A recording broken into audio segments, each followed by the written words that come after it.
আসসালামু আলাইকুম প্রিয় দর্শক, আপনাদের সঙ্গে রয়েছি আমি নাঈম ইসলাম। এই মুহূর্তে একটি গুরুত্বপূর্ণ সংবাদ জানাচ্ছি।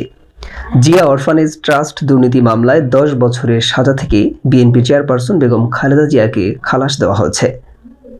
একই সঙ্গে বিচারিক আদালত ও হাইকোর্টের রায় বাতিল করা হয়েছে। এ কারণে বিএনপির ভারপ্রাপ্ত চেয়ারম্যান জনাব তারেক রহমান সহ অন্য আসামিরাও সাজা থেকে খালাস পেয়েছেন।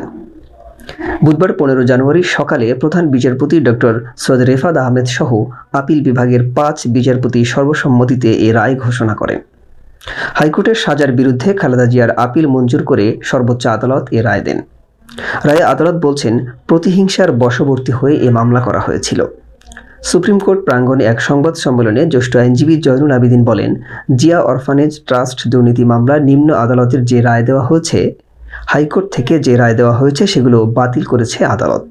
সেই সঙ্গে এই মামলায় যারা আপিল করতে পারেনি তারেক রহমান সহ সবাইকে খালাস দেওয়া হয়েছে। তিনি বলেন, আদালতের পর্যবেক্ষণ এ মামলা ছিল শেখ হাসিনার ব্যক্তিগত প্রতিহিংসামূলক মামলা।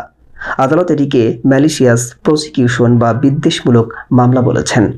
সেই সঙ্গে এ মামলা এত বেশি বিদ্বেষমূলক ছিল যে হাইকোর্ট ও নিম্ন আদালতের রায় বাতিল করেছেন। প্রিয় দর্শক, এই ছিল এখনকার মতো সর্বশেষ আপডেট। পরবর্তী আপডেট পাওয়ার জন্য সাথেই থাকুন। ধন্যবাদ সবাইকে।